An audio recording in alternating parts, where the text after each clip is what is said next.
From Henry Cejudo's comeback to the bantamweight champ scoring a huge split decision win over a returning legend.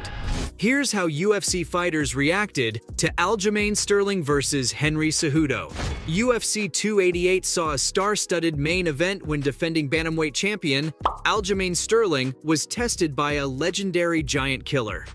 Back from 3 years away from the octagon, Mexican-American fighter Henry Cejudo has long been a staple in MMA and the UFC.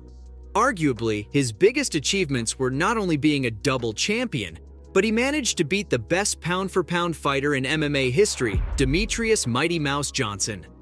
After beating Dominic Cruz at UFC 249, Triple C unexpectedly retired. No one saw that coming. Even though he suffered a few injuries, Henry Cejudo was still in his prime when he hung up his gloves, but he picked them back up. Just as no one saw him making a comeback to take on the big dog in the 135-pound division 3 years later, Aljamain Funkmaster Sterling won the bantamweight championship in controversial fashion. When the then-champ Petr Yan was disqualified after a pretty questionable knee strike, but then Sterling silenced the doubters when he went on their rematch, clean in a nail-biter. Sterling's next test was an acclaimed fighter TJ Dillashaw in October 2022. He took TJ down by TKO in the second round, making it 2 successful defenses. It was a hard fight to call. Aljamain is such a balanced fighter. Whether it's his wrestling, his Brazilian jiu-jitsu, or his very frustrating striking style which speaks to his patience in the octagon, this dude is a jack of all trades, making balance important if you want to take him down. In order to take out Cejudo, experts felt that Sterling had to take full advantage of his range. He needed to keep his opponent at bay with jabs and kicks. As good a wrestler that Cejudo is, if he got desperate or mistimed a hit, Sterling had to be there to punish him. On the other hand, Henry Cejudo brought a much different toolkit to the title bout. Besides his experience, Cejudo's biggest strength is his fighting IQ and his heart. The man doesn't know the meaning of giving up. Oh, and his wrestling is top-notch. He also comes packed with dangerous power in his kickboxing game. The key to victory for the challenger was in his wrestling. There was too much size given up to Sterling. In order to win, Cejudo would have to try and tire Sterling out by getting his arms around him. If he kept the pressure on with his grappling, it might have opened an opportunity later in the fight. Tired fighters historically make mistakes. What went down when the two faced off? Sterling started with some straightforward aggression.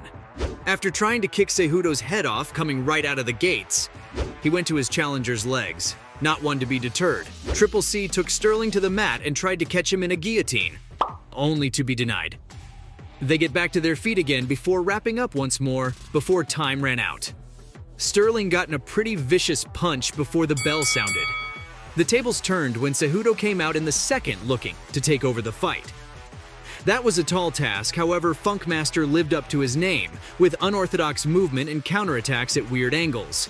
Some missed blows led to a scramble where Cejudo managed to end up on top, but it was too late and the bell for the second rung. Even though Cejudo ran out of his corner in the third round, things went much the same. The two seemed pretty evenly matched as neither warrior could land that decisive strike.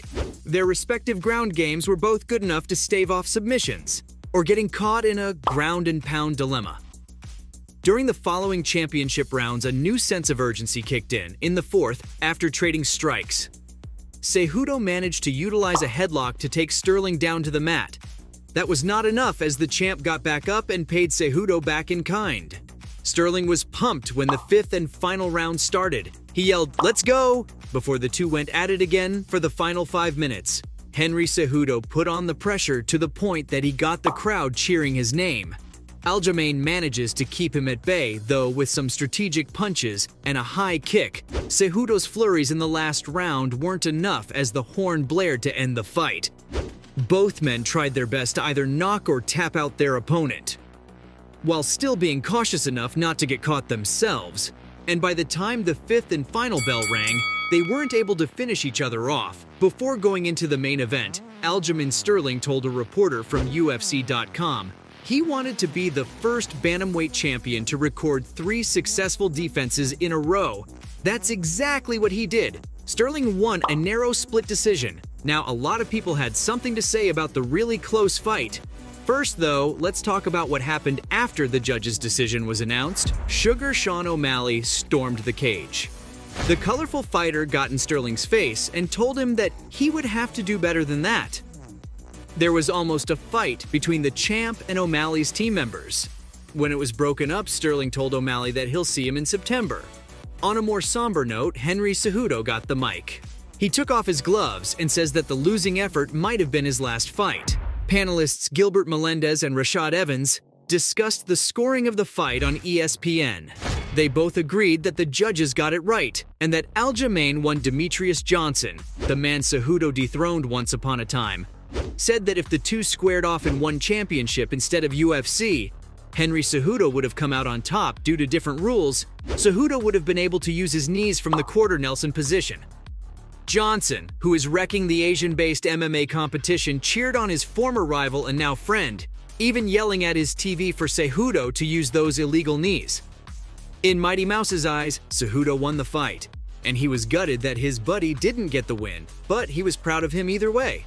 Yves Edwards supported Sterling, saying that he knew the man would show up. ESPN UFC analyst Megan Anderson's scorecard had Cejudo as the winner, but she made sure to give props to the champ.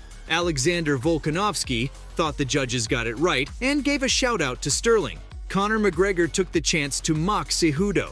Tracy Cortez praised her friend and mentor, Henry Cejudo, for his efforts. Chael Sonnen made some observations that had more to do with the post-fight ruckus than the fight itself. Sonnen thought that even though he initially hinted at retirement immediately after the fight, something about the confrontation between O'Malley and Sterling made Cejudo change his mind. The fighter's tone seemed to change when talking to Rogan later that night. Where do both of these fighters go next? Aljamain Sterling's path seems pretty clear.